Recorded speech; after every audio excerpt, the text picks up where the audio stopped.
Hey everybody, today I'm going to show you how to make a simple infinite or potentially infinite minecart storage and dispensing station.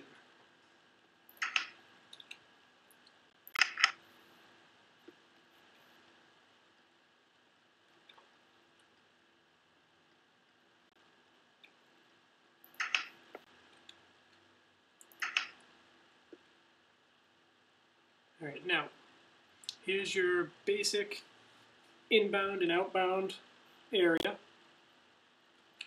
We have our inbound right here. When you come in, got an empty block so we can stop the minecart and get out. Now I don't like to rush, so I put my return press button here. You stand on this. There's a minecart in the back that's waiting for you. There it goes. And it goes back into its little station here.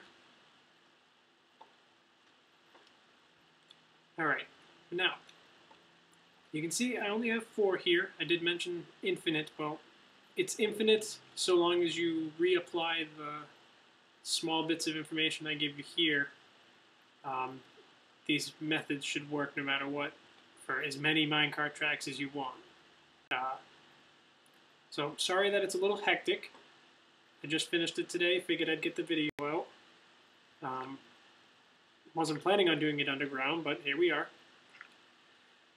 Now, what's going to happen is I have we'll call this the main track here. This is our main booster.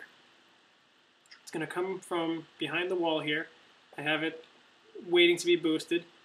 You can see multiplayer, the minecarts tend to glitch out a little bit, but it still should work.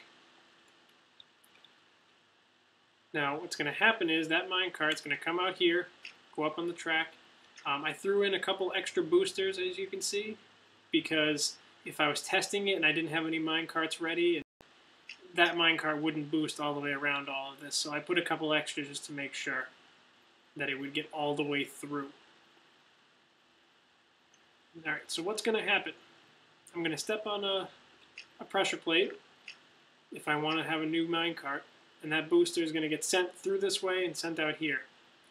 What's going to happen is both Bay 1 and Bay 2 for the minecarts are going to be sent. What happens is minecart 1 gets sent all the way out and then goes this way. It follows this path, comes around here, and goes outbound. Minecart 2 comes around here, takes a turn, and goes down minecart 1. As most of you are aware, if you have a straight minecart track pointing towards a curved track, it will continue straight on that track. It'll just hop over. So I use that principle multiple times. What we're going to do is, say we have an inbound, and it comes up to this point. Well, it's just going to continue on straight as long as it can. So it hops over a couple of these, and continues this way and heads down to Bay 1. Well, there's a pressure plate in Bay 1. That pressure plate leads to some wires downstairs. We'll go check those out. It looks kind of confusing, but it really isn't. It's just very straightforward wiring. This is just very simple redstone wiring. We have the pressure plate above us.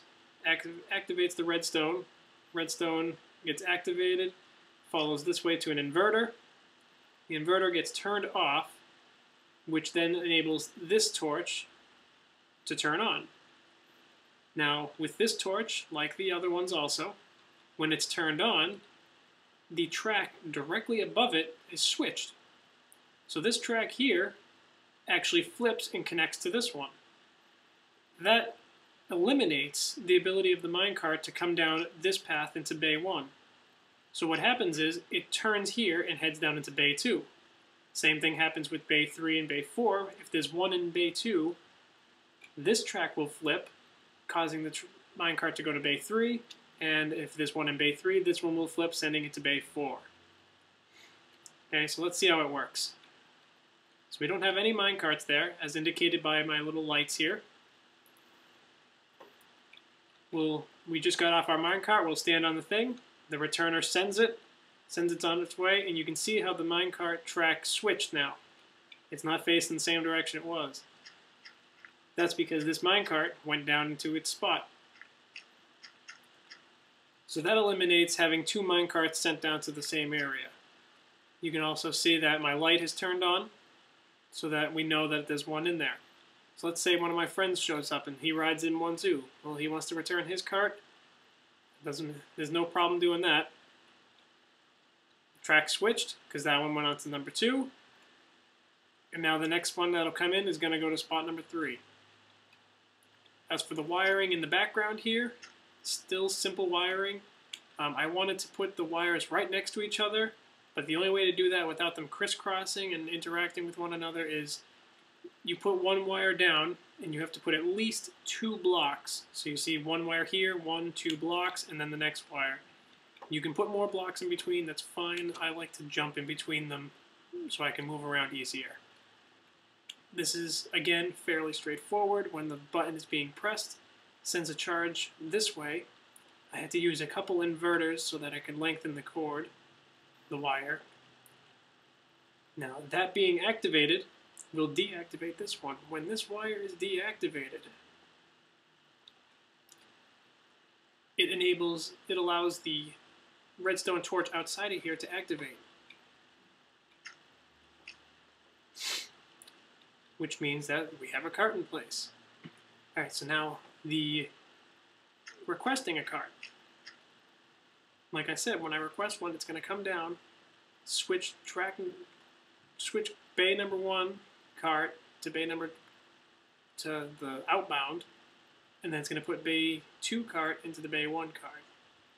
I'll put one in bay 3 also, because bay 3 will come to bay 2. That eliminates having, one in bay 1 and one in bay 3. That's not going to happen, unless you find some weird glitch, but I haven't found that glitch yet. So let's put another one in, just so I can show you what's going on. So that one goes down there, the light turns on. But now let's say we want to have a cart. So we'll send it to us. I press on my pressure plate, and you'll see the lights change a little bit because of the order in which I have the booster go by. But you see everything, so now the bay 3 is gone, but I still have bay 1 and 2. And what do you know? Here's our minecart. Now, other tutorials have showed you, I have a stone pressure plate here. A minecart sitting on top of a stone pressure plate will not activate it. It requires some kind of mob to stand in it, so, yourself, a duck, something. So what happens is, this waits. I have another booster in the background there. This waits until you sit in it. Once you sit in it, the booster comes around, sends you on your way. There goes the booster, and it glitched a little bit, but it'll work. Alright, I hope you liked the tutorial, and if you can find I'm sure there's a much easier way to do this. If you can find it, I'd love to know it. Thanks for watching.